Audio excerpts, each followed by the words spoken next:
Hi, be forewarned. This is going to take a while.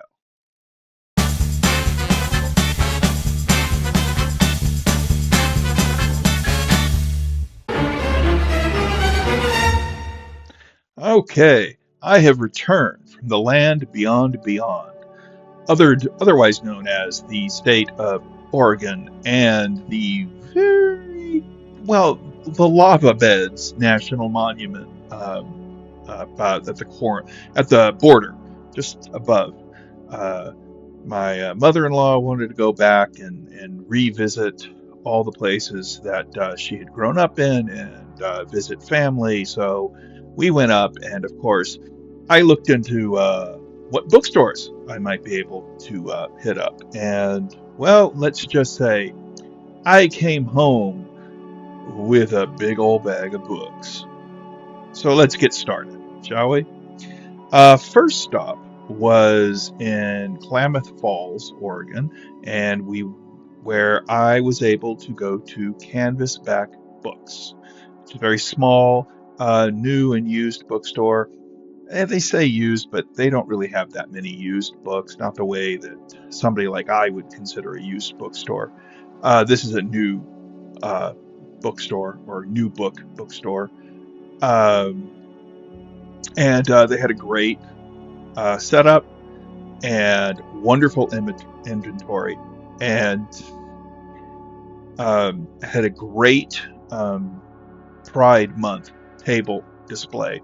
And actually, two of the books that I purchased um, at Canvasback were from the Pride Month table. So, but first, I'm going more or less in alphabetical order by author.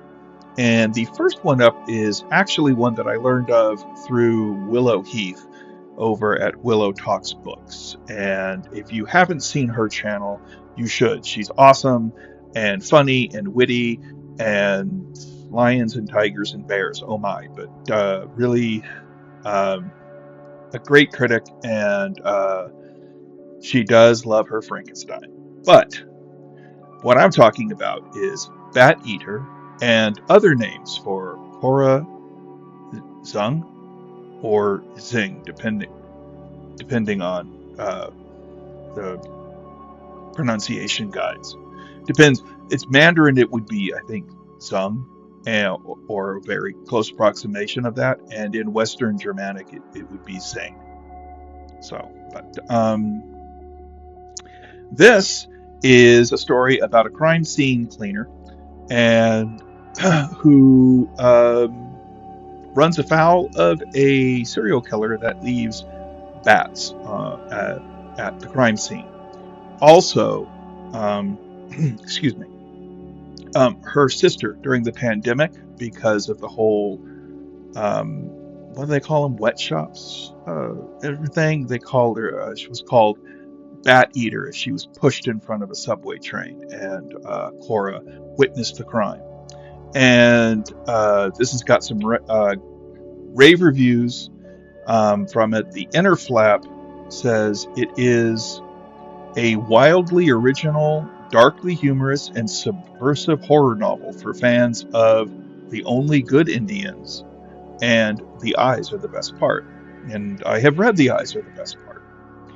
But here it says Cora Zhang is a crime scene cleaner, washing away the remains of brutal murders and suicides in Chinatown. But none of that seems so terrible when she's already witnessed the most horrific thing possible: her sister, Delilah, being pushed in front of a train. Before fleeing the scene, the murderer shouted two words: Bat Eater. So the bloody messes don't really bother Cora. She's more bothered by the germs on the subway railing, the bare hands of a stranger, the hidden viruses in every corner, and the bite marks on her coffee table. Of course, ever since Delilah was killed in front of her, Cora can't be sure what's real and what's in her head. She pushes away all feelings and ignores the advice of her aunt to prepare for the Hungry Ghost Festival, when the gates of hell open. But she can't ignore the dread in her stomach as she keeps finding bat carcasses at crime scenes, or the scary fact that all her recent cleanups have been the bodies of East Asian women.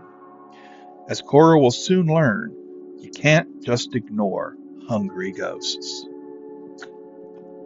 So, yeah, I mean, thank you for putting this on my radar. I look forward to reading it sometime between now and 2036. But that will go right here. The stack is going to slowly get bigger and bigger.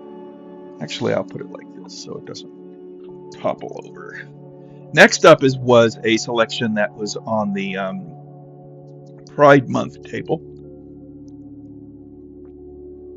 And this is Black Flame by Gretchen Felker Martin. And this really hits a lot of sweet spots for me because it says here, the Baroness, an infamous, the Baroness, an infamous exploitation film long thought destroyed by Nazi fire, is discovered 50 years later, when lonely archivist Ellen Kramer, deeply closeted and pathologically repressed, begins restoring the hedonistic movie.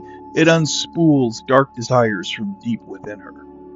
As Ellen is consumed by visions and voices, she becomes convinced the movie is real and happening to her, and that frame by frame, she is unleashing its occult horrors on the world.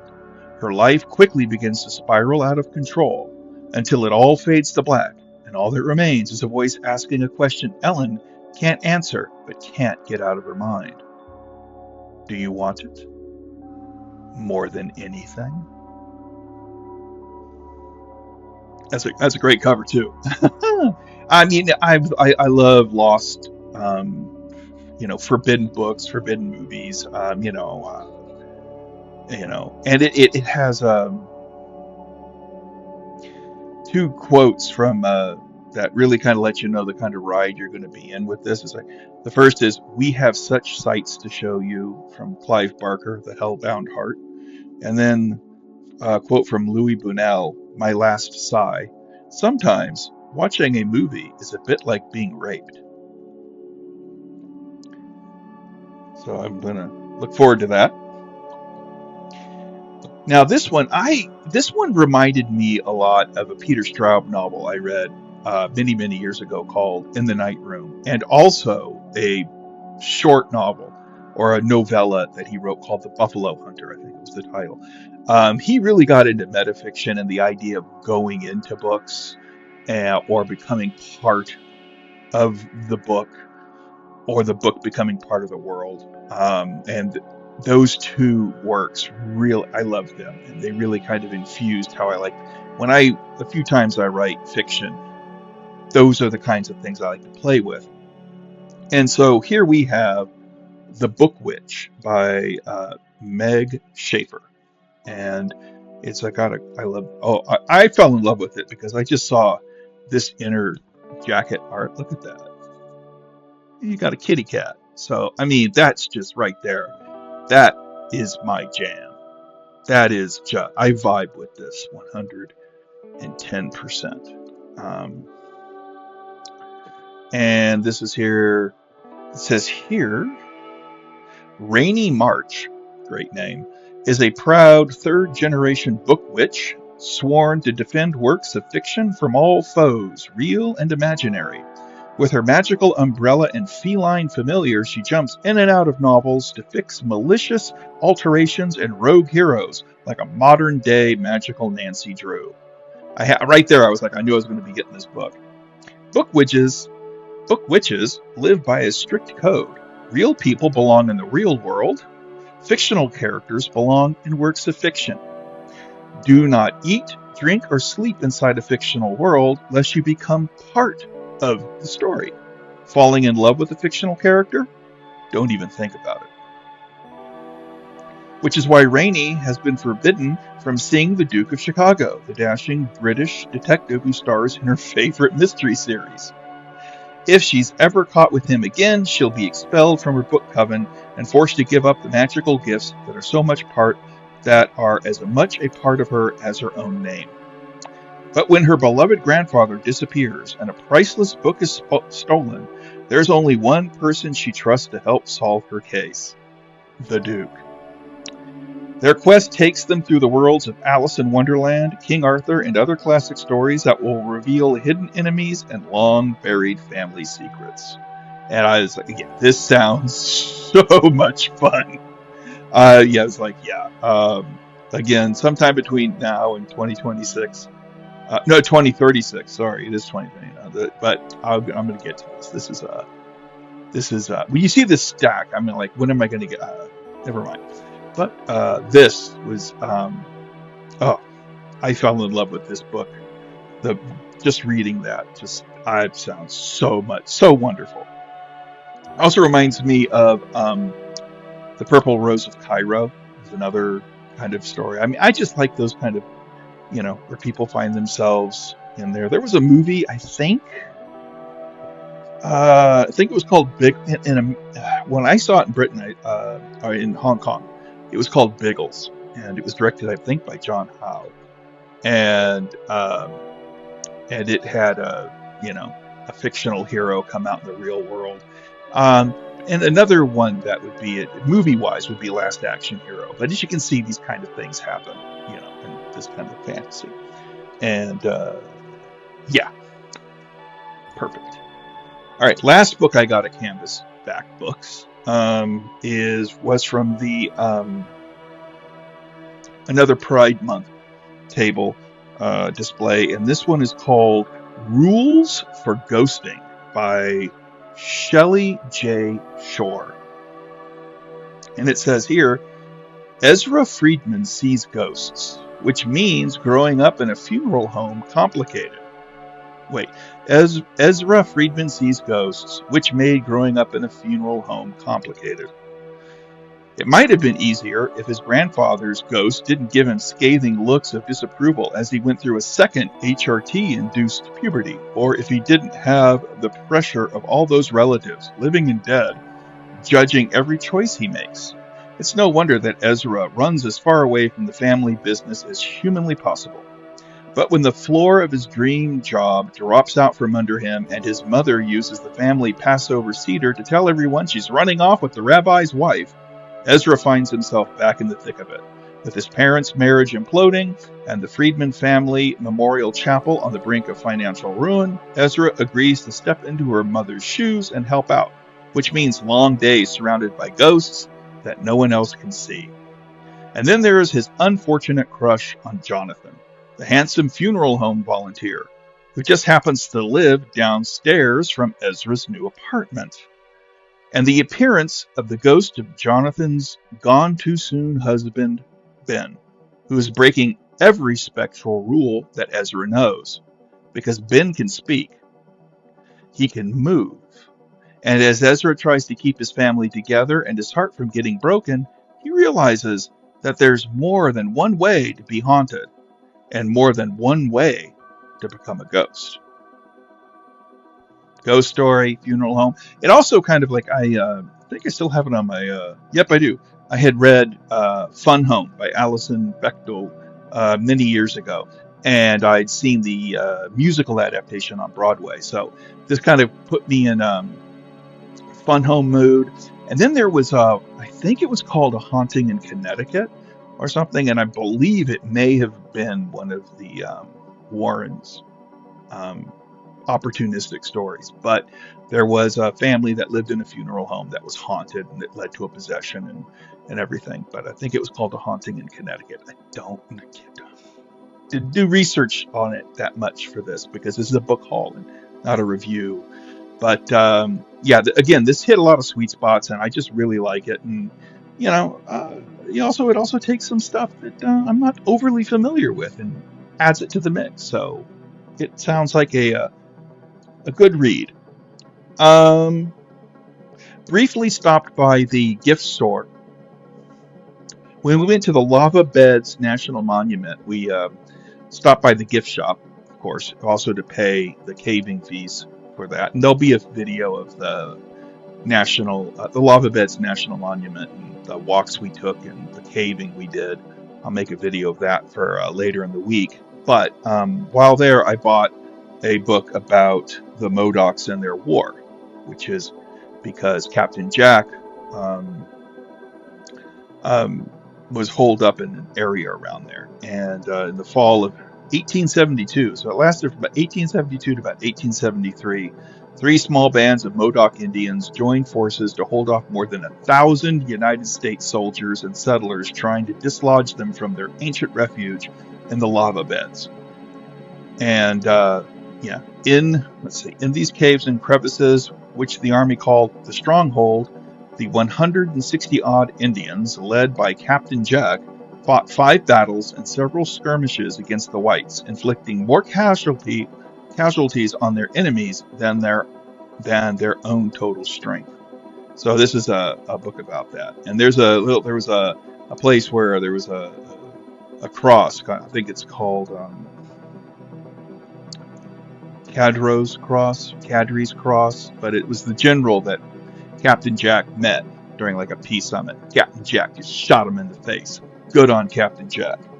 But there's a monument for that guy, not for Captain Jack, which should be rectified. And that was something I got because this be interesting history to read. Um, don't know, even though it is history, and don't know how accurate it will be because you don't know who's telling the story. All right. From there, we went to, I believe, our next stop will be after the lava beds. I'm checking my handy dandy notebook here for that, and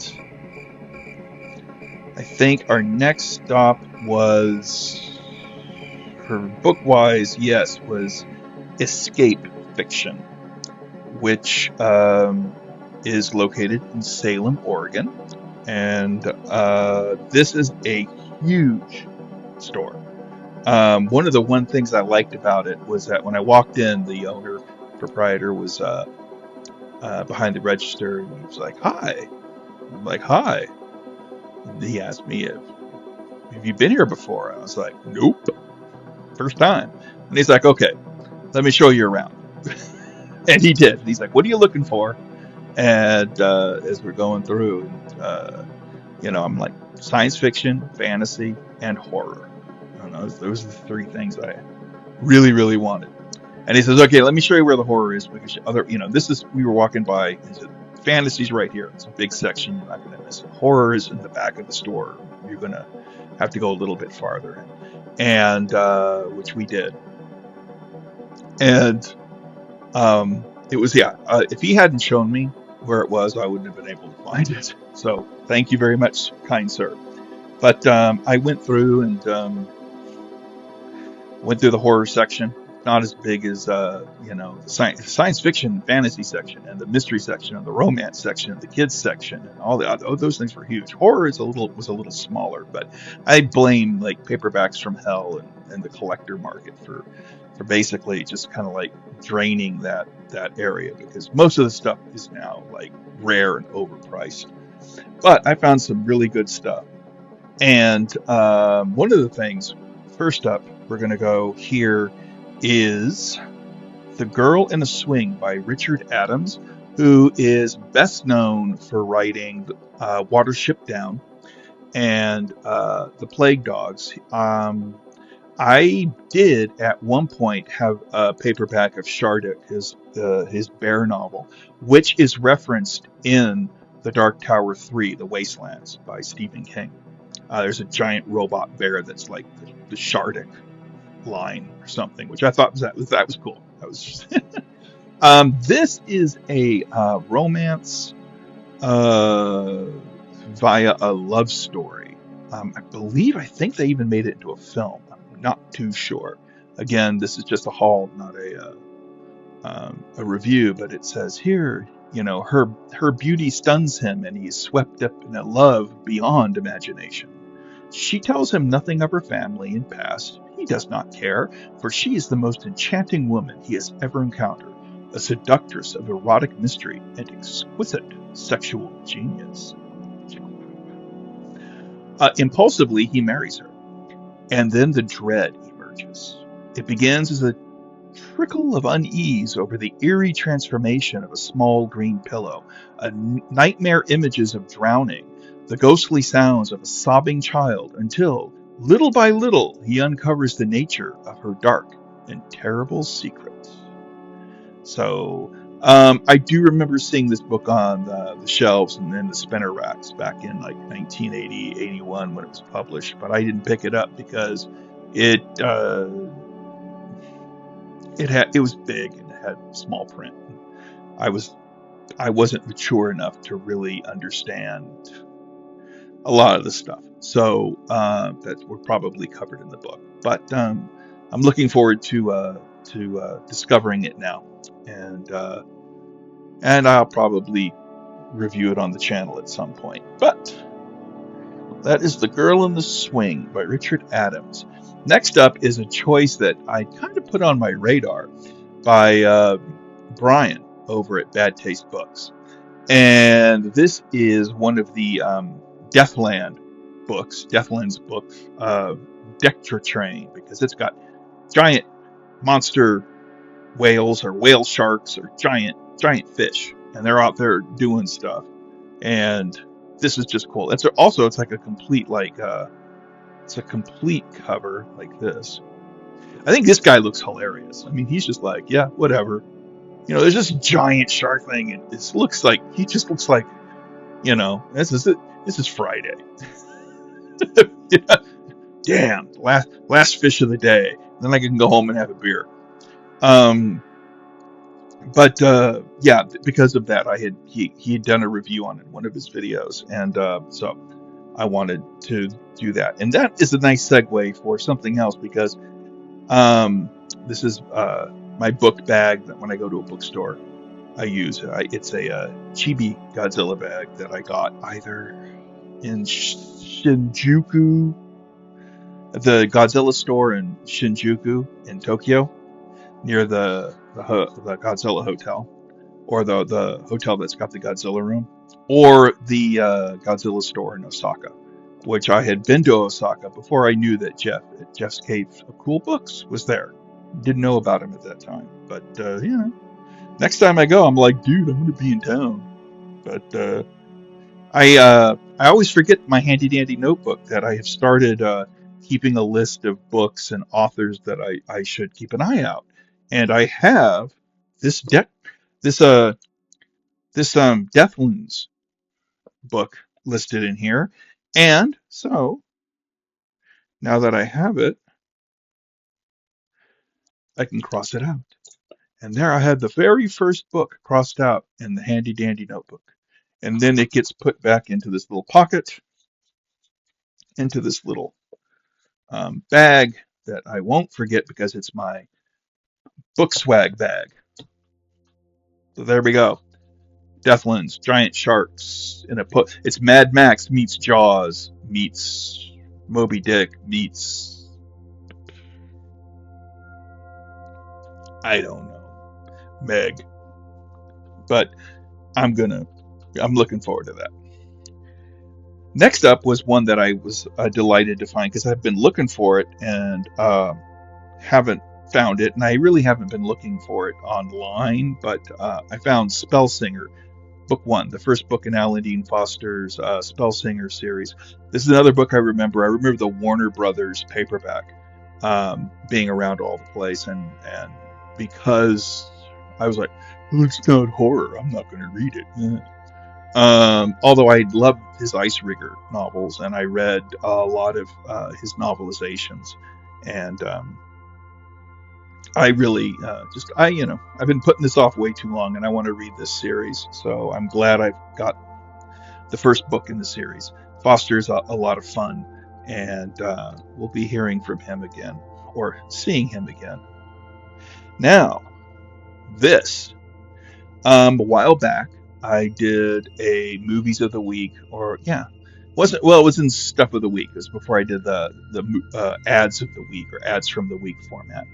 But I did The Guardian by William Friedkin, which is not a very good movie, but it was based off a novel called The Nanny, which had gotten retitled as The Guardian, and they had the book. This was one of the first books I found, and I was like, when I saw it, I was like, I hope this is reasonably priced. It was. And so this is probably going to be a at some point in the future a from page to screen review where I read the book and then I'll subject myself to the movie again to talk about the differences and liberties that are taken that were taken. I do remember when this when the film came out. I think this was around the time when the 1-900 numbers were really, really popular. And Tony Timpone talked about how he had gone to a screening with Dan Greenberg. He'd gone to a screening of The Guardian. And they watched the movie. And at the end, Timpone, if this is how I remember it, Timpone asked Greenberg what he thought. And Greenberg just sighed and shook his head and just read the damn book. So I'm going to read the damn book. I did read a book by him called X's, which was a serial killer book, which was actually pretty darn good. But I'm looking forward to this. Now here we're going to have another BookTube influence. This one courtesy of Jake at Pulp Mortem. Because they're, I just saw the title at Escape Fiction and just picked it up. I'm like, yeah, I like the book. I got it because of the cover. This is Sundogs, which is Morgan's World, a high-gravity, low-oxygen planet where man was never meant to live. Nevertheless, triumphantine Earth had chosen Morgan's World as a strategic location for a military outpost, and Star Force was assigned the task of taming this distant world. Yet, for each moment of progress on a hostile planet, a price must be paid, and Forcer Will Tollins had been part of that price. Now his nephew, Lawrence had come to Morgan's World to claim vengeance on whatever had left his uncle a useless, empty husk of a man. But what Lawrence Tollins didn't know was that Morgan's World had been waiting for him. Waiting with a special purpose that could change his destiny and the future of mankind. And this illustration is actually described in the contact. This is actually happening here. So it's in the book, and it's Sundogs by Mark J. McGarry. And I'm going to read that sometime between now and 2036. Now, this is one that when I saw it, my eyes popped, my jaw dropped, and my hand went over in my mouth. I quite literally, not figuratively, quite literally went, because this is a book that I flag everything on Pinterest these days now. And when I open up the Pinterest page, this book cover is on the home page all the time as a recommendation. And it is called City Wars by Dennis Palumbo. And I have actually met Dennis Palumbo. He is most famous for writing the film My Favorite Year, which starred Peter O'Toole. It was directed by Richard Benjamin. And it came out in 1982. And it was about a young man who has to keep an alcoholic actor sober long enough to appear on a live television program. And it was a big hit. And but Palumbo wrote this book for that film. And he's also written, let me see, let's see if I made a note about other stuff in here. No, but he evidently also wrote several episodes of television and whatnot. But the big thing in here that I talk about in my handy dandy notebook journal is that once upon a time I was a member of the Romance Writers of America. And Palumbo actually came and gave a lecture, because by that time, this would have been about 20, plus years ago. He had retired from being a full-time writer and was now a therapist, a practicing therapist that specialized in creative individuals, and he had a lot of great stories about that, and a lot of great advice. And I recognized his name, and when I saw this, I was like, I gotta get this. It's like, and it's just like, yeah, it's Chicago versus New York. For decades after the Great Wars, Chicago rearmed to defend what was left, never knowing when an enemy city would strike. In a world obsessed with fear and violence, Cassandra and Jake were programmed to kill. Neither had ever experienced love. Now they were drawn together on a combat mission against New York, a city where no human was left alive. So, and this is as anybody can tell, this is Chicago, and that that's I recognize it because they shot The Dark Knight in Chicago, and a lot of Chicago, it's the river. So, and yeah, it's only 152 pages, so I might bop that off in a couple of days. But looking forward to reading that as well. Now, this is thanks to Nick at the Book Graveyard and the Paperback Warrior, who at time of filming, I did not check his name, so he's just Mr. Paperback Warrior, who might be related to Paperback Writer. I don't know. But they have their guide to Gothics, and I've kind of been looking around for Gothics. I haven't been able to find any. But adjacent to the horror section at Escape Fiction was a little Gothic section, and I found Provenance House by Elizabeth St. Clair. There you go. There he is, a woman in a nightgown. There's a house back there with one light in the window. I think you can see it.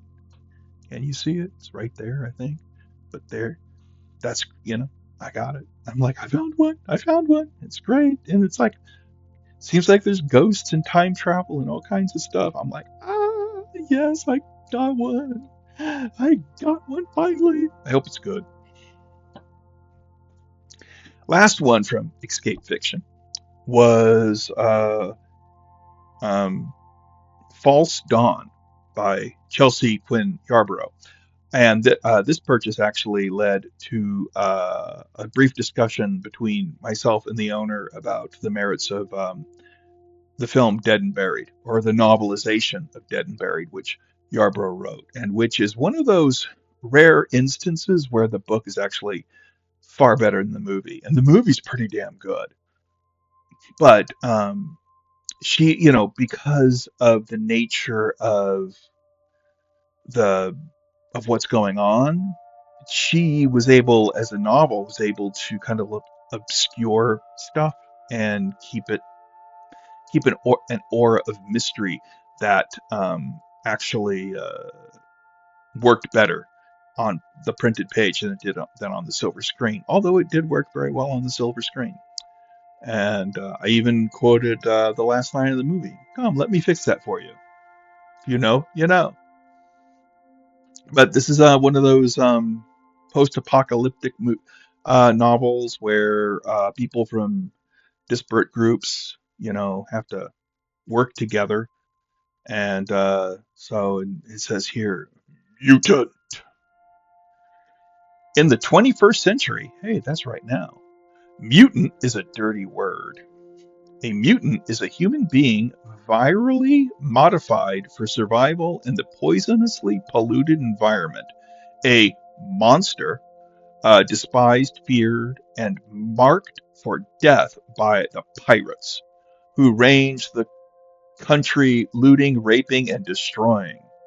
Thea is a mutant.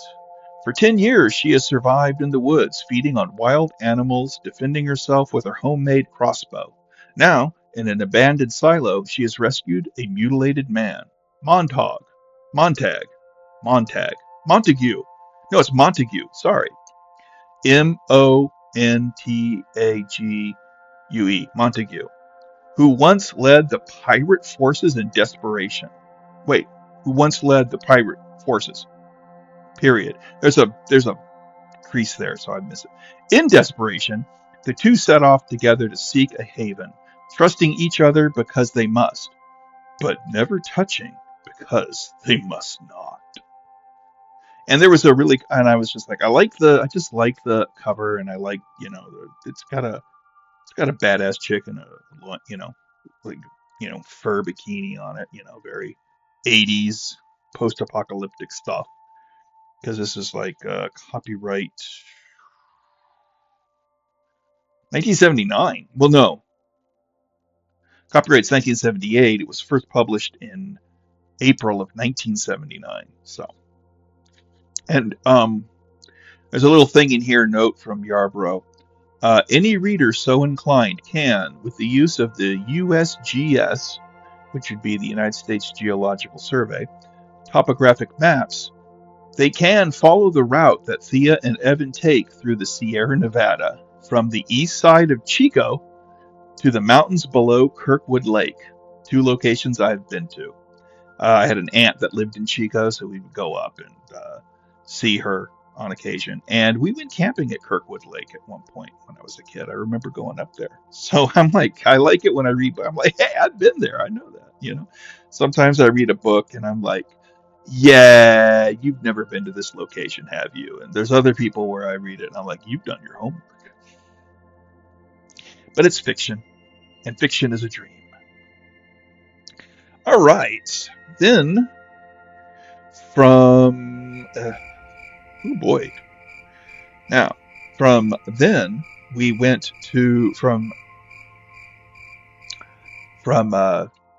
Salem, we went down or up, I don't know. I was in the back seat and not paying attention. We went to the town of Corvallis because my mother-in-law is a alumni of Oregon State University. So we went to that town, and I found another bookstore. I figured it's a college town. They're probably going to have some cool bookstores. And this one was pretty dang cool. It was called the Book Bin. Any bookstore that's got a TARDIS in it can't be all that bad. And this is where I think I spent the most money, surprisingly enough. For this stack, these were actually, they weren't gouged. I did find the first Ashes book by William Johnstone, Out of the Ashes, and it was just, I could have gotten it, but there's another part of me was like, when I read the back of it, I was just like, I need things to cool down a little before I read about a post-apocalyptic civil war in the United States. You know what I mean? I think you do. I'm just not quite ready for that.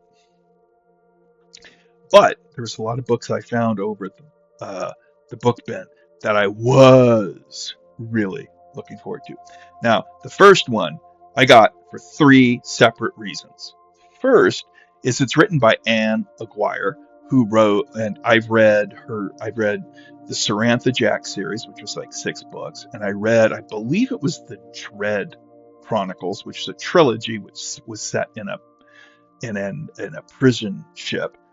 And I've read, I think it's Courtney Solomon is the character, but it's a series. It's like an urban fantasy series, or about and each book is named after a drink.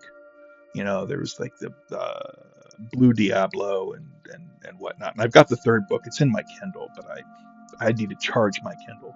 But when I saw her name and I saw the title, and then I saw the cover, the other two reasons why I can't do it. This is like, I think I'm in love with an alien. And I love it because there's one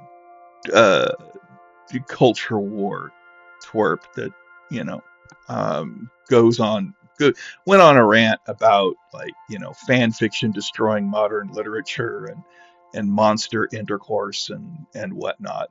And I got the book as an FU to that individual. And then the third was that there was yet another one. And this was a writer that was like had a book coming up, and they went on a full-on meltdown about how people who love, about like these romantasy books with, you know, unicorn sex and chicks banging dragons, and I'm like, that's it. So that was my F off. Read it, but this actually sounds like a lot of fun. Let's see here. My screensaver came up. There we go. You know what I'm gonna do? I'm gonna embiggen myself. Ooh, that's a lot of my face in front of my face. So it says here, he's stranded. He's desperate. He's not looking for love. I'm assuming that's he. Alien Tamzir Jarn, aka Seeker, is paying the price for risking an illicit holiday on an interdicted planet. His ride off-world never showed. Ooh, got ditched by Space Uber. And he's been stranded on Earth for nearly a year. His gear is breaking down, food is becoming a problem, and if his camouflage unit fritzes, he'll wind up in a government lab. But he's met some cool humans online, and they've invited him to the biggest space-themed convention around. Why not make memories with them while he figures out how to get home? Because why not? Space con or bust. She's nerdy, she's flirty, she's ready for romance. Obviously so. Jeanette Hammond is an endearing weirdo, voted most likely to bang an alien in high school. Her house is full of gray man collectibles, adorable tentacle monsters, and yes, in college, she volunteered for a SETI type program. Not that she's ever had any close encounters of the sexy alien kind. Heck, she's never even been able to convince anyone to attend SpaceCon. But that's about to change. Finally, she has online friends who have agreed to go, and it will be a romp to remember. And she'll finally put a face to the name of her longtime crush, Seeker. What are the choices? Chances. What are the chances? I mean, come on. When Alien meets Adorkable, they're destined for an out-of-this-world affair. I I will read this. I will review this. I will be unapologetic. I do like romance fiction on occasion, and this is again when I saw the cover, I'm like, oh my god, there's no way I'm not taking this home with me. And as I said, I really liked Anna Dwyer's space opera fiction, the Sarantha Jack series. There's 6 of them, the Dread Chronicles trilogy, and I think it's Courtney Solomon series of books. Blue Day. It starts with Blue Diablo, but yeah. I've got a sense of humor about this stuff, man, because I'm just here to be entertained. You know what I'm saying? You know what I'm saying. So that was the first one. Now, we're going to go back to, I'm going to call another shout out to Brian at Bad Taste Books, because he's done some nurse novels, and even, I think, interviewed one of the people who did a nurse novel or studied them. But I found this book. I saw it. I was just like, oh my god, what is this corner of BookTube doing to me? What is the Society of BookTube on Pulp Island doing to me? Because I bought Countdown for Cindy by Eloise Engel, which is about a moon nurse. You know, Lieutenant Cindy McGee is an Aerospace Force nurse and is the first American woman in space. And she's up on the moon station with a bunch of guys who have been isolated from women for many months and who are reacting to her presence in many separate ways. When Cindy knew she would need to be more than a highly trained professional nurse, she would have to be a sensitive and understanding woman. So this book was published in what was it, 1962? Yeah, this Bantam edition was from March 1964. So we haven't even been on the moon yet. So I'm sure that some of the science is going to be definitely wonky. But yeah, I'm like, There's a beautiful earth out tonight. Why don't you slip into something lovely and we'll have an earthlight stroll? Moon nurse. Yes, I will read this too.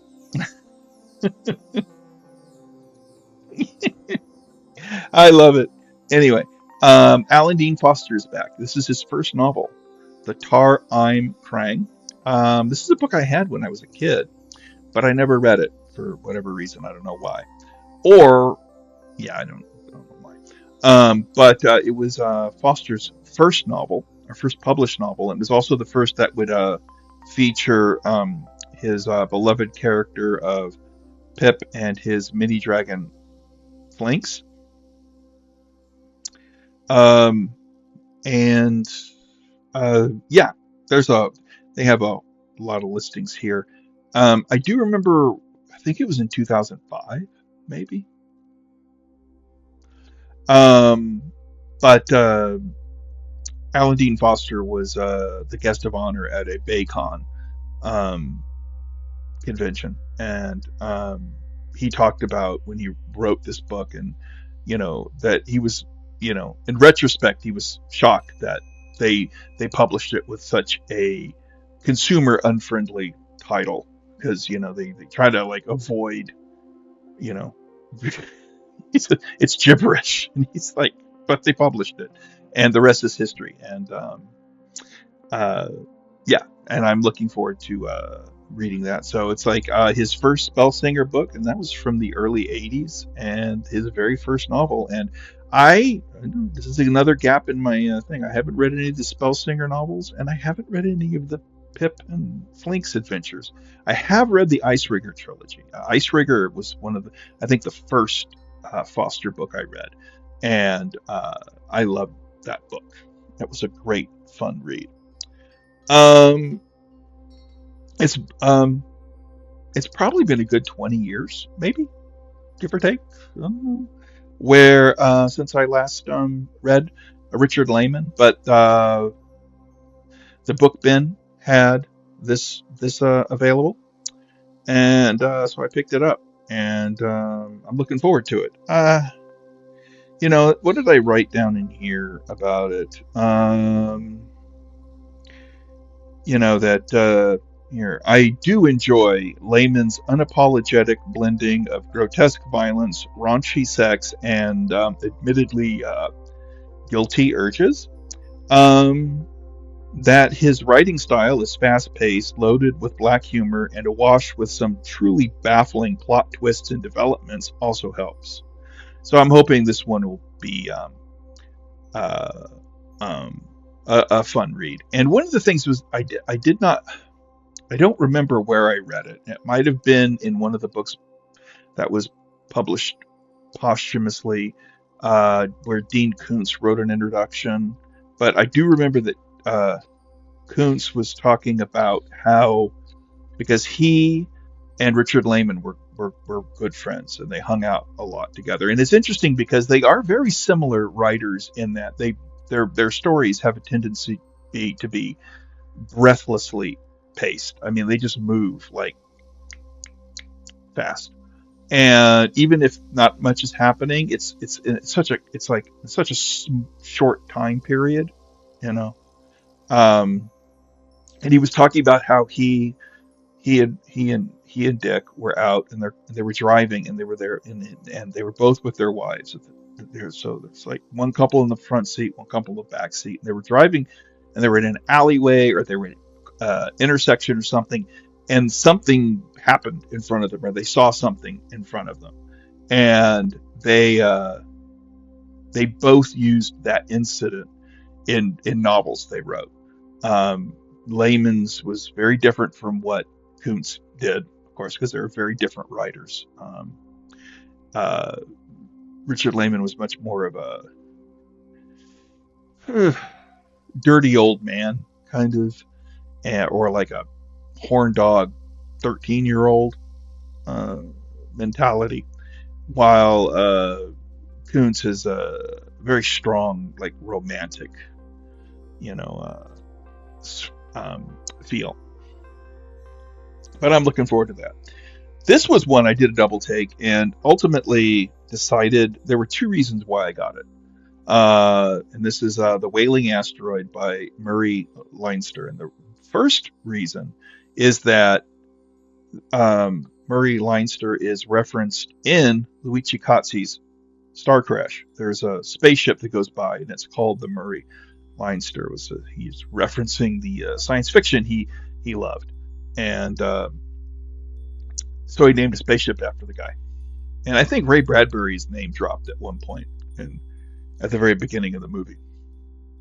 But the other thing was that this is the source material. I don't know how faithful to an Amicus production called The Terranauts. So again, this might be something that gets a from page to screen review. If I ever pick up the Blu-ray of The Terranauts, that Vinegar Syndrome, that's who they were that they released. But this one here is like, yeah, it's something. Yeah. The first sounds came at midnight, a plaintive keening from an unknown voice in the vastness of uncharted space. Within hours, the whole world had heard the strange, unearthly music, and the panic had begun. Were the sounds a plea for help? From whom? From where? And where were they? Or were they a command too terrible to think about? No one knew, and in the billions of earthbound minds the horror grew. For how could man, who had not yet claimed the moon, defy a challenge from the stars? And hour later, to the ears of a helpless world, the second message came. And Earth's days were numbered. This is a terrifying tale of tomorrow, or maybe tonight, by the undisputed master, Mr. Science Fiction himself. So, evidently, Murray Leinster was Mr. Science Fiction. Copyright 1960. So, there you go. Down to, there are only 3 left. And this is one I was like, yeah. This is the Prometheus Crisis. It's got a little, you can open it up and you can see the thing. It's basically, I think it's a nuclear reactor explodes, and it's a nuclear reactor in California, of course. Because why not? You know, if you're going to nuke a state, might as well be my home state of California. You know, I'm sure there would be a great many people who would be happy about that. I wouldn't, but you know, what the hell? What do I know? I just live here. So, anyway, it says they make a big deal of this because this book was published in 1975. So, Irwin Allen's production of The Towering Inferno had come out in like December, I think, of 1974. So it was currently a big hit. And the authors had written the novel The Glass Inferno, which was one of the 2 novels that were source material for The Towering Inferno. And so here it goes. It could really happen to us. Imagine 100,000 towering infernos with effects lasting for generations to come. And I've seen threads, so I know what they're talking about. Mind-boggling, but it could happen. In the event of a catastrophic accident at a nuclear plant, now 2 of the men responsible for the masterful suspense in the film The Towering Inferno have written a devastating novel that chronicles the terrible event we have all been fearing, the Prometheus Crisis. And this looks like it's one of those like casts of a dozen or so plus people, characters going around, you know, trying to either avert or deal with a nuclear meltdown. So this is before the China Syndrome came out. This is before 3 Mile Island. Of course, a decade or so before Chernobyl, and a good like 2 or 3 decades before Fukushima. But I love me. I'm a disaster movie buff, and this sounds like fun.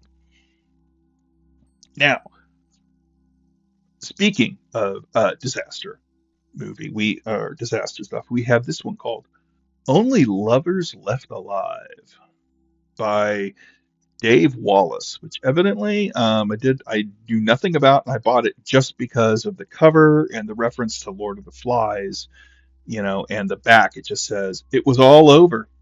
The phony society their parents created stood in ruins. They were free to start again to make a brave new world. Which I guess basically kind of translates to, meet the new boss, same as the old boss, because the apple seldom falls far from the tree. But this was evidently it's a British novel, and it was a counterculture hit back in the '60s. I think let's see, this was 1964, and this is a second printing from June of 1970. As far as I know, it wasn't made into a movie, but it's one of there was just like this big, there was a brief outcropping of movies and books, obviously, about what would happen if all the adults died. And this is like evidently everybody over a certain age is compelled to commit suicide. And so all the youngsters are left. And so it's kind of like, there was also a movie, it was called Gas. And then there was another movie where, kids could suddenly vote. It's called, I think, Wild in the Streets. And of course, Logan's Run and everything. But there's this, it's all this, but it's I'm interested. And again, just got mom. I'm assuming it's mom and dad with baby, and carrying automatic weapons. And mama ain't taking no lip from nobody. So I look forward to seeing what that's all about at some point. And then we end on a really special little thing that I found. This is Out of the Deeps by John Wyndham, and I've read The Day of the Triffids, and I've read The Midwich Cuckoos, both of which were made into films. The Midwich Cuckoos was made as Village of the Damned, which John Carpenter remade in 1995. And this, I think, was his second book, or at least according to the publisher here, it was the only other book that is listed here is The Day of the Triffids, and then it's Out of the Deeps. But and I like this because frightening because it's realistic and intelligent. Okay. This science fiction novel tells of a vast and inexorable invasion of Earth that turned the seas into the terrible enemy of mankind. On the inside flap, I'm going to continue to read to you, Mike, if you're still here. First, there were the fiery red balls plunging from the sky into the sea. Then ships began to sink mysteriously. Then islands were being attacked, the like of which then islands were attacked by beings, the like of which had never been seen before. But this was only the beginning of a relentless horror that was difficult to stop. That was as difficult to stop as it was to identify. Mike and Phyllis Watson, reporters and broadcasters, were in on the matter from the start, since they saw the first evidence of it on their honeymoon. What are the chances of that? Through these two well-drawn and vivid characters, we watch the course of an invasion of our world that changes not only history and governments, but the face of the earth itself. Which basically sounds like John Wyndham. So, yeah. I'm assuming this is, I don't know, what are their names again? Who are these, Mike and Phyllis? Yeah, they look like a Mike and Phyllis to me. And I guess that's the ocean that's changing, and we're going to have, like, aliens from the ocean coming out and trying to take over the world. So we got that, and that was it. That's actually it. So I went through it in under an hour. Ooh, I just hit 59 minutes and 30 seconds. So there you go. That's That's the vacation book haul. I hope you enjoyed it. Hope you enjoyed this video as much as I enjoyed getting these books and making this video. And if not, I'm sorry. But, you'll find something else to enjoy, I'm sure. So until next time, keep reading.